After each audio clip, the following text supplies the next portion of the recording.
तपती गर्मी का दिन और अचानक नाक से खून।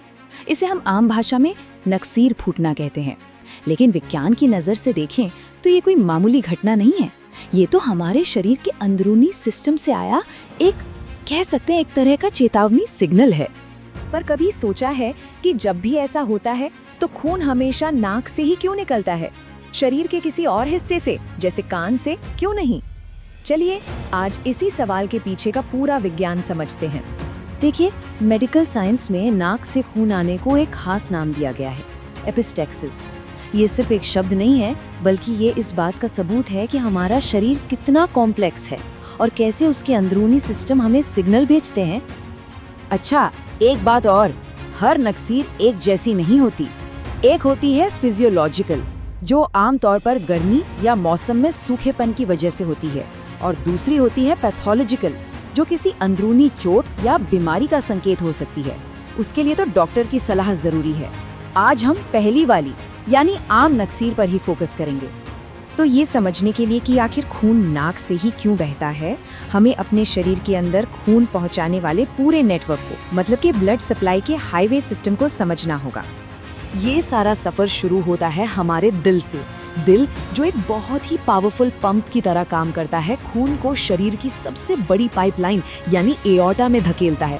बस यहीं से शरीर के कोने कोने तक खून पहुंचने की कहानी शुरू होती है। तो अयोटा से खून ऊपर की तरफ, मतलब गर्दन की ओर बढ़ता है और एक बहुत ही जरूरी जंक्शन पर पहुंचता है, जिसे कहते हैं कॉमन कैरोटिड आर्टरी। आप इसे ऐसे समझ सकते हैं कि ये वो मेन हाईवे है जो शहर के अंदर जा रहा है।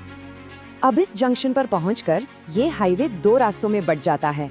एक रास्ता, जिसे इंटरनल कैरोटिड आर्टरी कहते हैं, वो आंखों तक खून पहुंचाता है, और दूसरा रास्ता यानी एक्सटर्नल कैरोटिड आर्टरी हमारे पूरे चेहरे और जबड़े को सप्लाई देता है।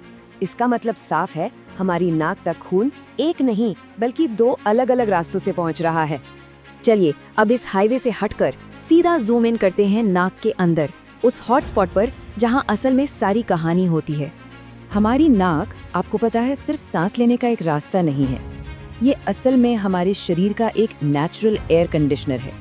जैसे एक एसी कमरे में आने वाली हवा को ठंडा करता है, उसमें नमी बनाए रखता है और धूल मिट्टी साफ करता है, बिल्कुल वही काम हमारी नाक फेफड़ों के लिए करती है, ताकि अंदर एकदम साफ सुथरी और सही तापमान वाली हवा ही पहुंचे। लेकिन किसी भी एयर कंडीशनर की तरह इस भारी भरकम काम को लगातार करने के लिए हमारी नाक को बहुत ज्यादा एनर्जी की जरूरत होती है। और शरीर में एनर्जी का मतलब क्या है? भरपूर खून की सप्लाई। यहीं पर आती है असली बात। हमारी नाक के ठीक अगले हिस्से में एक बहुत छोटा और नाजुक सा एरिया होता है, जिसे लिटिल्स एरिया कहते हैं। यहाँ खून की बारीक नसों का एक बहुत ही घना जाल बिछा होता है। वैज्ञानिक भाषा में इसे कीज़लबैक प्लेक्सस कहते हैं। और मजे की बात यह है कि ज्यादातर नक्सीर यहीं से शुरू होती है। यही है वो असली हॉटस्पॉट। इस लिटिल्स एरिया को समझने का सबसे अच्छा तरीका है कि आप इसे हमारे शरीर का सबसे ज्यादा व्यस्त ट्रैफिक चौराहा मान लें। एक ऐसी जगह जहां कई बड़े बड़े हाईवे आकर मिल रहे हैं। और ये कोई मामूली चौराहा नहीं है। जरा सोचिए, यहाँ एक नहीं, दो नहीं, बल्कि पांच अलग अलग हाईवे, मतलब 5 अलग अलग धमनियों से खून आ रहा है। कुछ आंखों की तरफ से आ रही हैं, कुछ ऊपरी जबड़े से, और एक तो होठों के पास से भी। इतनी सारी हाई प्रेशर पाइपलाइनें एक इतनी छोटी सी जगह पर। तो सवाल ये उठता है कि ये जो इतना शानदार सिस्टम है, ये अचानक फेल कैसे हो जाता है? वेल, ऐसा तब होता है जब कई सारी वजहें एक साथ मिल जाती हैं, जिसे हम एक परफेक्ट स्टॉर्म कह सकते हैं। जरा सोचिए, बाहर तेज गर्मी है, जिसकी वजह से खून की नसें फैल जाती हैं। हवा में नमी कम है, तो नाक के अंदर की परत सूखकर एकदम नाजुक हो गई है। और अब अगर उसी समय किसी का ब्लड प्रेशर भी ज्यादा हो या डेंगू जैसी बीमारी की वजह से खून को जमाने वाले प्लेटलेट्स कम हो जाएं, तो बस बन गया एक परफेक्ट स्टॉर्म। इसे और अच्छे से समझने के लिए ये 3 केस देखते हैं। पहले केस में, जो एक आम नक्सीर है, सिर्फ तेज गर्मी की वजह से फैली हुई नाजुक नसें फट गईं।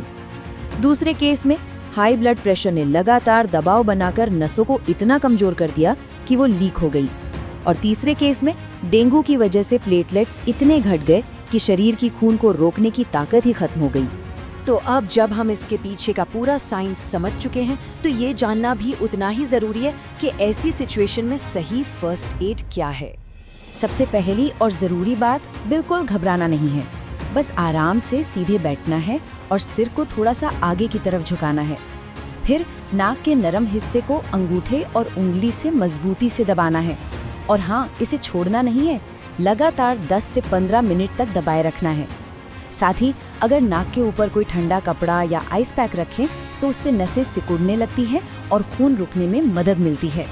और अब वो एक सबसे बड़ी गलती जो ज्यादातर लोग करते हैं और जिसे हमें बिल्कुल भी नहीं करना है, सिर को कभी भी पीछे की तरफ नहीं झुकाना है। ऐसा करने से खून गले में जा सकता है और सांस की नली को ब्लॉक कर सकता है, जो कि बहुत बहुत खतरनाक हो सकता है।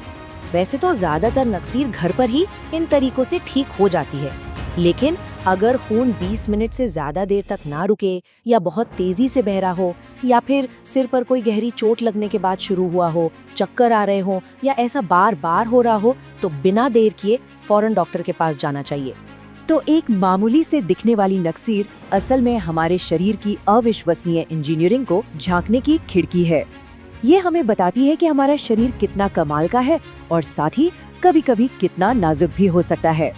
ये हमें सोचने पर मजबूर करती है कि हमारे शरीर की और कौन-कौन सी ऐसी आम प्रक्रियाएं हैं जिन्हें हम रोजमर्रा की जिंदगी में बस यूं ही मानकर चलते हैं और उन पर ध्यान नहीं देते।